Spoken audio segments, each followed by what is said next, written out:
Hello everyone, welcome to all of you in Excellent Coaching Classes. और I am here with a new video, which my video is on chapter number 7, Company of Business Studies.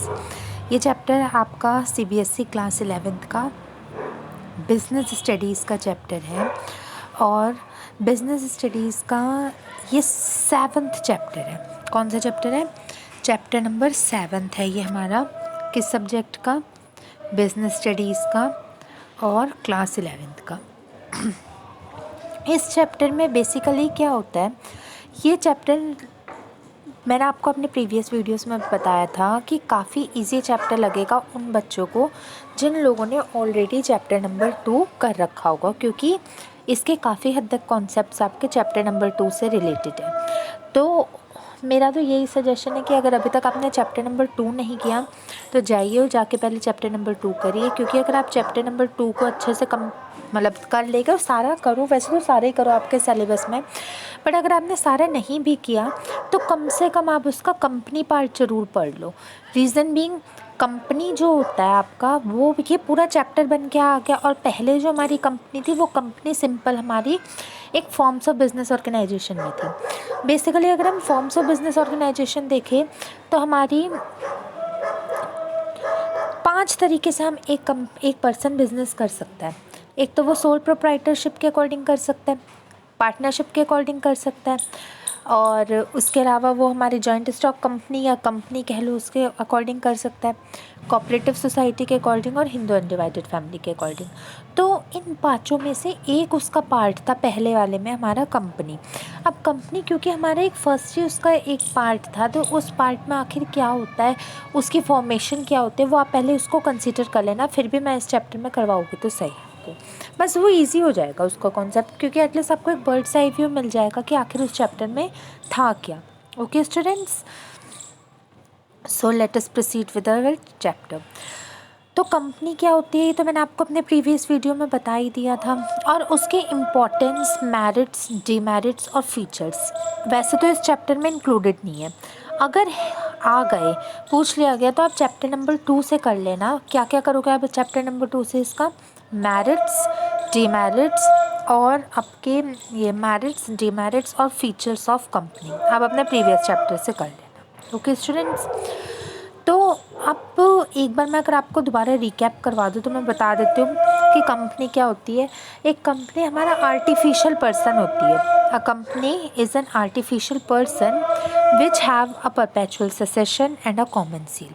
Company की perpetual succession होता है। Perpetual secession का मतलब क्या होता है, उसमें एक जितने काफ़ी सारे लोग मिलके काम करते हैं, और इसे आर्टिफिशियल पर्सन इसलिए कहा गया है क्योंकि वैसे तो इसमें मतलब ये कोई पर्सन तो है नहीं, लेकिन इसे आर्टिफिशियल पर्सन इसलिए कहा गया है क्योंकि इस कंपनी के अकॉर्डिंग आप अपने काम को फर्दर कर सकते हो।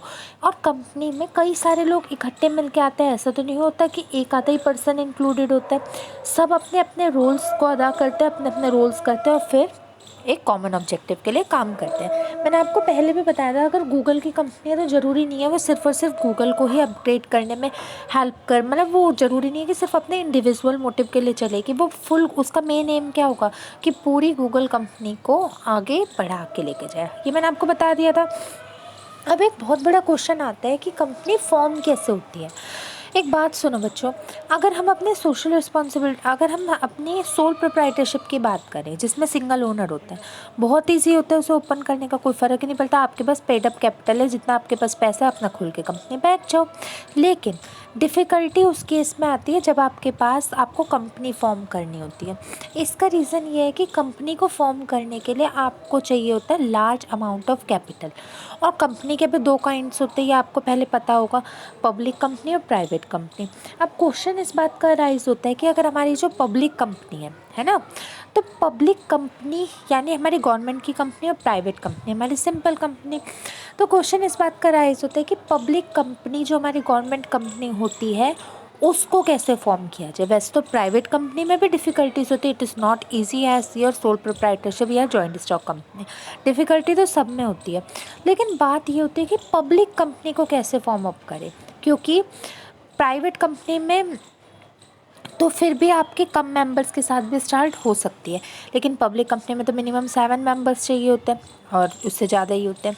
तो इसके लिए आपको सबसे पहले ये कंसीडर करना पड़ता है कि आपका पेड अप कैपिटल कितना है, मतलब आपके पास पैसा कितना है। अब उसके अलावा ये एक step by step series of process होता है फॉर्मेशन ऑफ कंपनी का। इसके बेसिकली 4 स्टेप्स होते हैं। Formation of company is basically divided into 4 major steps, है ना। तो इनको आप अगर आपको एक कंपनी को ओपन करना है, चाहे आपकी प्राइवेट कंपनी हो चाहे आपकी पब्लिक कंपनी हो, आपको इन 4 स्टेजेस से होकर गुजरना ही पड़ता है। अगर आपने ये 4 स्टेजेस नहीं करी, नहीं फुलफ़िल की, then you won't be able to get the licence to open your company in a legal way. अब इलीगली तो खैर आप कुछ भी काम कर लो, उससे तो फ़र्क नहीं पड़ता, बट अगर आपको लीगल वे में एक अपनी कंपनी को ओपन करना है तो आप कंपनी को ओपन नहीं कर सकते अनलेस एंड अनटिल, जब तक आपके पास एक प्रॉपर चैनल ना हो। चैनल मीन्स रूट, पाथ, एक प्रॉपर पाथ ना हो। जितना मैं एक्सप्लेन कर रही हूँ इसे भी आप अपने नोटबुक में नोट डाउन करोगे अपने लैंग्वेज में। तो अब हम क्या करते हैं, अब हम देखते हैं कि फॉर्मेशन ऑफ कंपनी में 4 पार्ट्स कौन से होते हैं, और ये स्टेजेस हर कंपनी के मेंबर्स को मतलब फुलफ़िल करनी होती है कंडीशंस। अगर ये 4 स्टेजेस को नहीं फुलफ़िल करेंगे तो आपकी कंपनी ओपन अप नहीं हो पाएगी। तो स्टूडेंट्स, सबसे पहली बात है कि ये इम्पॉर्टेंट क्वेश्चन हमारे लिए आता है कि सिर्फ कंपनी में ही क्यों, है ना। अगर कंपनी में ही फॉर्मेशन होती है तो कंपनी में ही क्यों, और कहीं हमारी फॉर्मेशन रिक्वायर्ड क्यों नहीं होती, और सब में इतना इजीली काम क्यों नहीं हो जाता। सोल प्रोप्राइटरशिप में तो अगर सपोज़ करो आपके पास 5,000 भी हैं तो आप अपनी कंपनी खोल के बैठ सकते हो, लेकिन ये तो आप अपना बिज़नेस खोल के बैठ सकते हो सोल प्रोप्राइटरशिप में। हिंदू अनडिवाइडेड फैमिली तो एक फैमिली बिजनेस होता है जिसके पास जितना भी पैसा होता है और कोई मेंबर्स भी अपॉइंट नहीं करने पड़ते, जिसके पास जितना मेंबर होता है अपने पैसे खोल के बैठ जाओ। तो ऐसा कंपनी में क्यों। तो अगर आपके एग्जामिनेशन में ये क्वेश्चन आता है तो आप इसका आंसर लिखोगे, The basic reason behind this is that in a company there are a lot of members which are included। एक कंपनी में बहुत सारे लोग इंक्लूड होते हैं और वो सब साथ मिलके कॉमन ऑब्जेक्टिव को अचीव करने के लिए काम करते हैं। तो इसी रीज़न की वजह से इसके एक प्रॉपर फॉर्मेशन होता है, एक प्रॉपर पाथ होता है, एक प्रॉपर चैनल होता है जिसे आपको गो थ्रू करना होता है। ठीक है, गॉट माई पॉइंट। तो चलिए देख लेते हैं कि फॉर्मेशन ऑफ कंपनी में कौन कौन से वो 4 इंपॉर्टेंट स्टेजेस होते हैं। होते 4 है। अगर 1 मार्क्स का या MCQ में क्वेश्चन आ जाएगा, क्योंकि CBSE कह रहा है कि इस साल कोविड की वजह से हम MCQs को ज़्यादा मतलब इंक्लूड करेंगे अपने सिलेबस में। तो अगर ये आपका MCQ में आ जाता है कि how many stages of a company formation are there, then you have to write it down the answer as 4 stages. There are 4 stages to form a company. Got my point. तो चलो देखते हैं कौन कौन सी वो 4 स्टेजेस होती हैं। आप भी बिल्कुल ऐसे ही बनाना फ्लो चार्ट के अकॉर्डिंग, मुझे भी क्योंकि फ्लो चार्ट के अकॉर्डिंग ही एक्सप्लेन करना और समझाना ज़्यादा अच्छा लगता है। तो there are 4 stages in formation of a company. आपकी कंपनी फॉर्मेशन के 4 बेसिक स्टेजेस होती हैं। First one is your promotion stage, second one is your incorporation stage, third one is your capital raising stage, and fourth and last one is your commencement of business stage. Let us repeat what we have learned till now. Promotion stage, incorporation stage, capital raising या capital subscription भी कह सकते हैं इसे, capital subscription stage या commencement of business stage। अब इन चारों में आपको बारी बारी से समझना पड़ेगा कि होता क्या। आज के लेसन्स में हम लोग प्रमोशन स्टेज के बारे में पढ़ेंगे कि आखिर प्रमोशन स्टेज क्या होती है। तो ठीक है, लेट्स स्टार्ट। बेसिकली आप मुझे बताइए कि प्रमोशन मतलब क्या होता है। अगर हम सिंपल बात में सिंपल शब्दों में कंसीडर करें तो प्रमोशन मतलब होता है किसी चीज़ को प्रमोट करना, अपना एडवर्टाइज निकालना और इस तरह से प्रमोट करना है कि जिससे उनकी सेल्स इंक्रीज़ हो सके। ये तो प्रमोशन मतलब हुआ। बट यहाँ पे प्रमोशन के वो सेंस नहीं है, वो मीन्स नहीं है कि आप अपने गुड्स का प्रमोशन करें। वैसे एक प्रमोशन तो होता है कि आपने अपने गुड्स बना लिए और गुड्स का प्रमोशन कर लिया आपने मार्केट में, है ना। बट यहाँ पे वो वाला प्रमोशन काम नहीं करेगा। ये प्रमोशन स्टेज क्योंकि first stage of a company formation होती है तो इसके कुछ सर्टेन रूल्स डिफरेंट होते हैं as compare to your simple promotion stage, as compare to your simple promotion, क्योंकि ये प्रमोशन स्टेज है और वो प्रमोशन ऑफ गुड्स होता है। तो प्रमोशन ऑफ गुड्स और प्रमोशन स्टेज में सर्टेन डिफरेंस होता है। देखते क्या होता है। फर्स्ट पॉइंट है promotion stage is the first stage in a formation of company. Of course promotion stage हमारी पहली स्टेज होती है कंपनी फॉर्मेशन की, है ना। इसमें क्या होता है, it involves convincing a business opportunity and taking by an initiative to form a company. सबसे पहली बात, एक बात बताओ, कोई भी कुछ अच्छा काम करता है ना, तो उसके लिए पहले दिमाग में आइडिया भी तो आना चाहिए ना। अच्छा काम करने के लिए या स्टार्टअप करने के लिए दिमाग में आइडिया भी आना चाहिए। तो प्रमोशन स्टेज में होता है कि सबसे पहली बार किसके दिमाग में ये आइडिया आया एक कंपनी को खोलने का। आप सपोज़ करो मेरे पास पैसा भी बहुत है ना, और मेरे पास अपने मैन पावर भी है, और मेरे पास बिज़नेस अपॉर्चुनिटीज़ भी है, मतलब मेरे पास ज़मीन जायदाद पैसा सब है, लेकिन मेरे पास ये ही नहीं पता कि वेयर टू इन्वेस्ट, है ना। मुझे ये ही नहीं पता कि मुझे अपना पैसा कहाँ इन्वेस्ट करना, मुझे अपनी कौन सी कंपनी खोलनी है। तो क्या बताओ, आप बताओ, क्या मैं प्रॉफिट कमा पाऊँगी? बिल्कुल भी नहीं, मेरा तो बिज़नेस हमेशा लॉस में ही रहेगा। तो प्रमोशन स्टेज में सबसे पहले ये डिफ़ाइन किया जाता है कि आप आखिर अपनी कंपनी क्यों खोल रहे हो। What is the basic objective, what is the basic motive behind opening your company. आप अपनी कंपनी क्यों खोल रहे हो। और इसके अलावा इसमें एक ये भी इम्पोर्टेंट पॉइंट होता है, it involves convincing a business opportunity and taking an initiative to form a company. सबसे पहले किसके दिमाग में ये आइडिया आता है कंपनी को खोलने का, किसके दिमाग में आइडिया आता है कंपनी से प्रॉफिट जनरेट करने का, वो इंक्लूड होता है आपके first stage of company formation में। सेकंड होता है इसका कि आपके पास अगर सारी अपॉर्चुनिटीज़ भी है, लेकिन अगर आपके पास एक अच्छा सा इनिशिएटिव नहीं है, अच्छा सा स्टार्टअप नहीं है, तो भी आपकी कंपनी हमेशा लॉस में ही रहेगी। हमेशा एक अच्छा स्टार्टअप होना चाहिए, एक अच्छी शुरुआत होनी चाहिए, और वो थिंकिंग आपकी प्रमोशन स्टेज में ही आती है, और वो ही आपकी प्रमोशन स्टेज होती है जो कि first stage of formation of a company होती है। What my point. Then next होता है कि प्रमोशन स्टेज में कुछ एक हर पर्सन को, एक हर कंपनी को कुछ इंपॉर्टेंट डिसीजंस लेने पड़ते हैं। हर ही स्टेज में वैसे तो इम्पॉर्टेंट डिसीजंस लेने पड़ते हैं, क्योंकि आप अपना अगर कुछ काम करोगे तो डिसीजंस तो आपको यील्ड डाउन करने ही पड़ेंगे। तो few important decisions are to be taken before starting a company.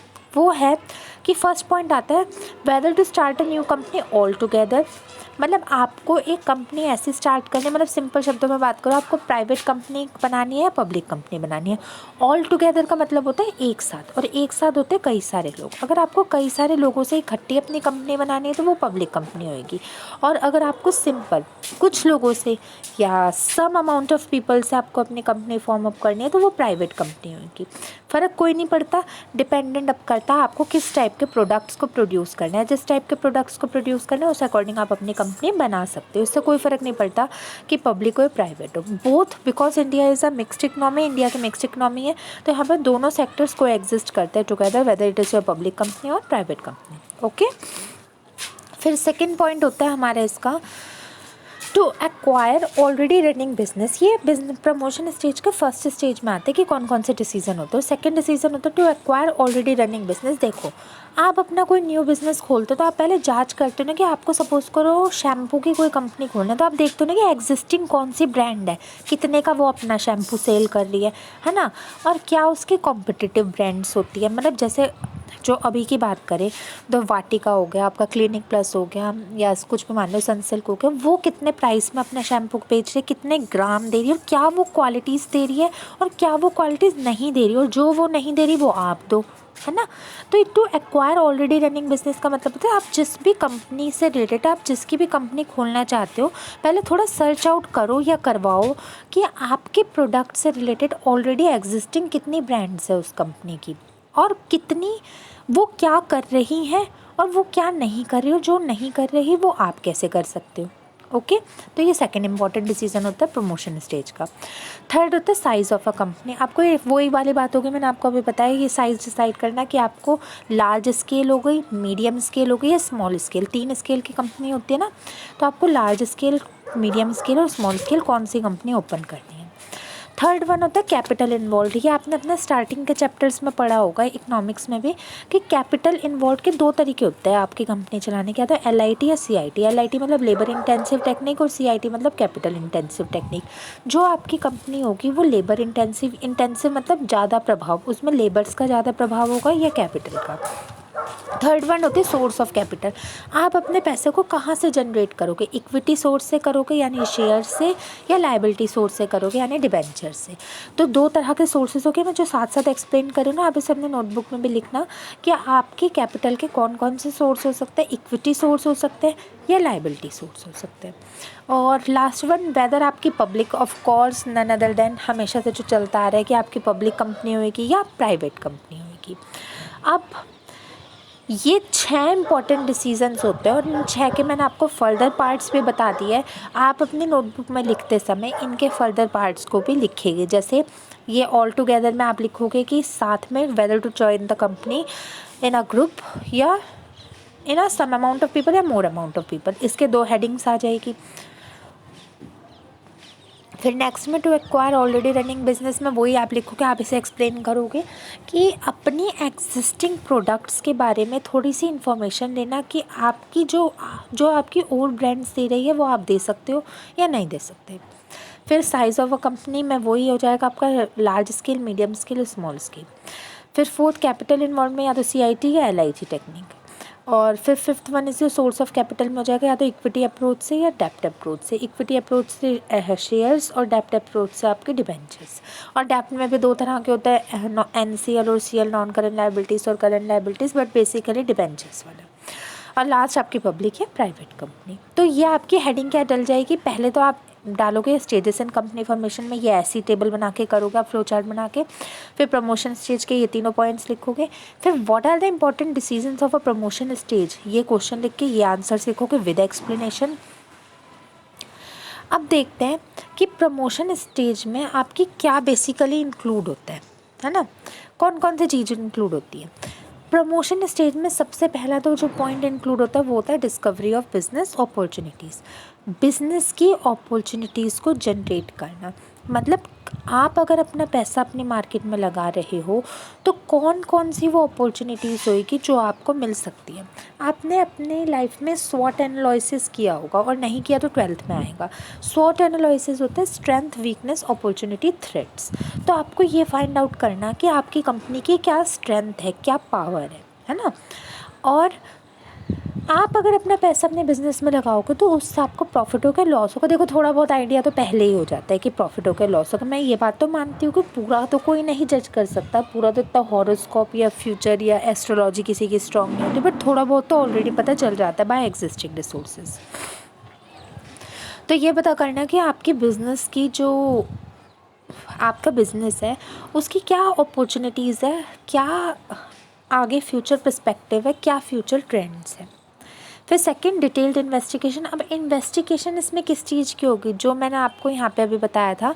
से देखो इंपॉर्टेंट मैटर्स का सेकंड पॉइंट है to acquire already running business, कि एक्सिस्टिंग अपनी कंपनी के जो ऑलरेडी उसकी ब्रांड वेल इस्टेब्लिश ब्रांड्स हैं उनके बारे में नॉलेज इकट्ठी करना कि वो कैसे अपना बिज़नेस को चला रही है। देखो इतने सालों से अगर कंपनी में गोइंग कंसर्न प्रिंसिपल के अकॉर्डिंग टिकी हुई है तो कुछ तो उसमें खास बात होगी ना जो टिकी होगी। वो कौन सी खास बात है उनमें जो वो टिकी हुई है, इस बात को पता लगाना, ये हमारा डिटेल इन्वेस्टिगेशन में आ जाएगा।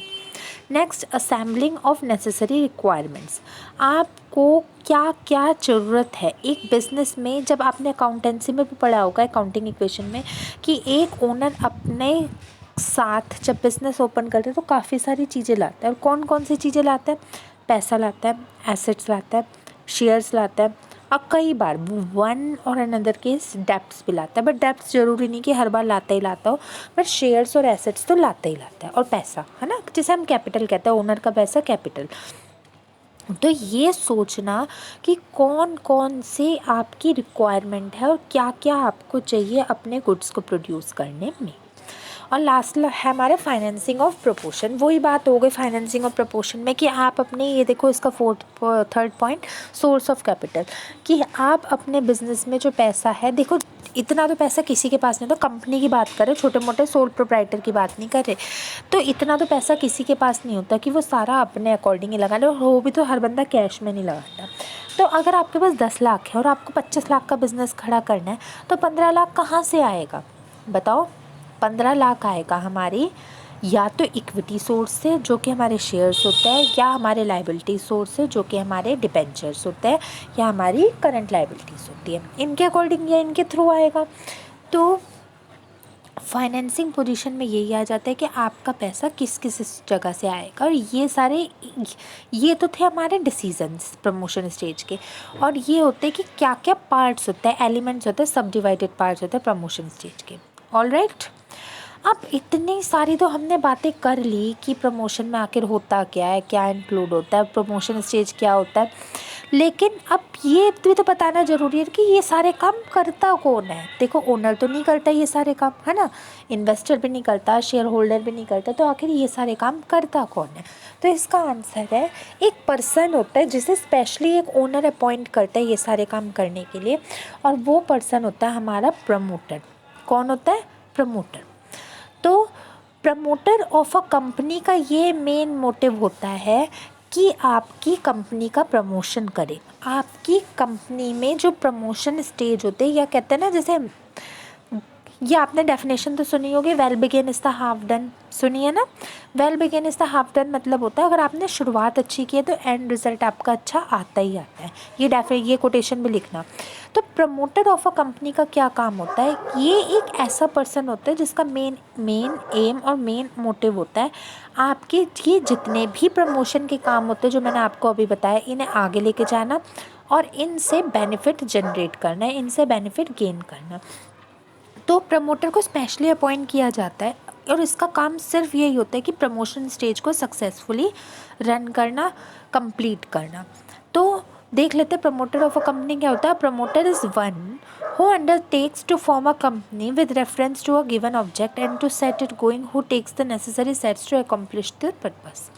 प्रमोटर एक ऐसा पर्सन होता है जो इस बात का इनिशिएटिव लेता है कि आपकी बिज़नेस में प्रमोशन स्टेज कैसे रन होएगी, या आप अपनी कंपनी को कैसे स्टार्टअप करोगे, या आपके ये जो सारे इंपॉर्टेंट डिसीजंस मैंने अभी अभी बताया वो कैसे होंगे। ये बस इतनी बात याद रखो, ये जो सारी चीज़ें आपने अभी रीड करे ना, वो उनको करने का काम या उनको अप्लाई करने का काम एक प्रमोटर का होता है। ऑलराइट, फिर प्रमोटर की क्या क्या लाइबिलिटीज़ होते हैं। लाइबिलिटीज़ मतलब उसका क्या क्या फ़र्ज होता है। इसकी लाइबिलिटी होती है, promoter is liable to hand over any secret profit and any personal interest in dealings. Promoter क्या नहीं कर सकता? प्रमोटर कोई भी सीक्रेट प्रॉफिट्स नहीं रख सकता और कोई भी ऐसा इलीगल काम नहीं कर सकता जिससे उसे पर्सनली, मतलब कोई भी ऐसा इलीगल काम नहीं कर सकता जिससे जो कंपनी में मेंशन ना किया जा सके। मीन्स सही सब इजी वर्ड्स में बात करूँ तो वो कोई भी अपने सीक्रेसी नहीं रख सकता अपने बिजनेस में। नेक्स्ट, उसे प्रोस्पेक्टस में ट्रू एंड फेयर आइटम्स को लिखना उसका काम होता है। प्रोस्पेक्टस क्या होती है? आपके आगे की स्टेजेस ऑफ फॉर्मेशन में आएगा, मैं आपको तब बताऊंगी। प्रोस्पेक्टस बेसिकली एक डॉक्यूमेंट्स होता है जो आपकी कंपनीज़ की क्वालिटीज़ को डिस्क्राइब करता है। जब एक इन्वेस्टर आपकी कंपनी में इन्वेस्ट करने आता है तो सबसे पहले आके वो आपके प्रोस्पेक्टस को देखता है, उसमें सारी ट्रू इन्फॉर्मेशन लिखने का काम भी प्रमोटर का होता है। Last is remuneration to promoter if personal skills are involved in promotion. मतलब इस रिनैमरेशन मतलब सैलरी आपकी, अगर वो अपनी पर्सनल स्किल लगा के आपकी कंपनी को एक अच्छा सा स्टार्टअप देता है तो आपका ये रिस्पॉन्सिबिलिटी बनती है कि उसे अच्छा सा प्रॉफिट दो, उसे एक्स्ट्रा बेनिफिट दो, उसे बोनस दो और उसे वो सारी चीज़ें दो जिसके वो लायबल है, जिसके लिए वो लायबल और जो वो डिज़र्विंग है। ठीक है, तो स्टूडेंट्स आई होपफुली सो आपको ये प्रमोशन स्टेज अच्छे से समझ आ गई होगी। ये अगर हम चारों स्टेज में बात करें तो ये मोस्ट इम्पॉर्टेंट स्टेज होती है आपके बिज़नेस की, है ना, क्योंकि इसी के बाद ही आपका बिज़नेस अच्छे से स्टार्टअप हो पाता है। अगर आपका यही स्टेज नहीं हुई तो आपका बिज़नेस अच्छे से स्टार्ट नहीं हो पाएगा। और मैं आपको एक और अच्छी बात बताती हूँ कि देखो, आपकी 4 टाइप की कंपनी होती है ना, 2 टाइप की कंपनी होती है ना, पब्लिक कंपनी और प्राइवेट कंपनी। तो जो आपकी स्टेजेस इन्फॉर्मेशन होती है ये होती तो कंपनी के लिए, लेकिन अब बात होता है कि पब्लिक कंपनी और प्राइवेट कंपनी में क्या डिफरेंस होता है, कौन सी कंपनी कौन सी चीज़ को यूज़ करती है। जो आपकी प्राइवेट कंपनी होती है, प्राइवेट मतलब जैसे मैं अपनी कंपनी खोल लूँ, जो सिंगल हैंडेडली रन की जाती है, वो कंपनी, उस कंपनी के लिए सिर्फ 2 स्टेजेस होती है। मतलब उस कंपनी को सिर्फ 2 स्टेजेस, जो कोर्ट, जो कंपनीज एक्ट 2013 अप्लाई करता है, उसे सिर्फ 2 स्टेजेस से होके गुजरना पड़ता है, प्रमोशन स्टेज से और इनकॉर्पोरेशन स्टेज से। और जो पब्लिक कंपनी होती है उसको इन 2 स्टेजों से और होके गुजरना पड़ता है, कैपिटल रेजिंग या कैपिटल सब्सक्रिप्शन स्टेज और कमेंसमेंट ऑफ बिजनेस स्टेज। क्या कहने का मतलब है? कहने का मतलब ये है कि 4 तरह के स्टेजेस होते हैं कंपनी फॉर्मेशन में, और 2 तरह की कंपनी होती है, पब्लिक और प्राइवेट कंपनी। प्राइवेट कंपनी 2 तरह के स्टेजेस को लेके कंसीडर करती है, मतलब उसके लिए 2 स्टेजेस कंपलसरी करने को, उसका मन करे तो आगे कर ले, कोई दिक्कत नहीं। बट जो कंपनी एक्ट कहती है उसे 2 स्टेज की कंपनी करनी होती है, और पब्लिक को तो यानी गवर्नमेंट कंपनी को तो ये 4 स्टेजेस को फुलफ़िल करना ही करना पड़ता है। ठीक है बच्चों, तो आज की लेक्चर में हमने समझा कि फॉर्मेशन ऑफ कंपनी क्या होती है और उसके स्टेजेस क्या होते हैं। आई होपफुली सो आपको ये समझ आ गए होंगे। फिर भी अगर आपके दिमाग में कोई डाउट हो तो आप मेरे से पूछ लेना। तो चलिए आज की वीडियो में इतना ही। फिर अपनी नेक्स्ट वीडियो में मैं आपको करवाऊँगी ये सेकेंड स्टेज, इनकॉर्पोरेशन स्टेज। और तब तक आपको मैंने जितना अच्छे से डिटेल में एक्सप्लेन किया है उसे आप अपने नोटबुक में ज़रूर लिखना और लिख के मुझे दिखाना। और फिर भी अगर आपके दिमाग में कोई डाउट होता है, कोई ऐसा टॉपिक या कोई ऐसा वर्ड है जो आपको समझ नहीं आया, तो आप मेरे से पूछ लेना। तो okay students, now I will meet you in my next video very very soon. Till then good bye and stay tuned, and of course don't forget to write and the notes in your notebook clearly and in the same way as I have told you. और जिनको मैंने आपको explain किया है उनको भी copy में लिखना। तो चलिए, थैंक यू सो मच।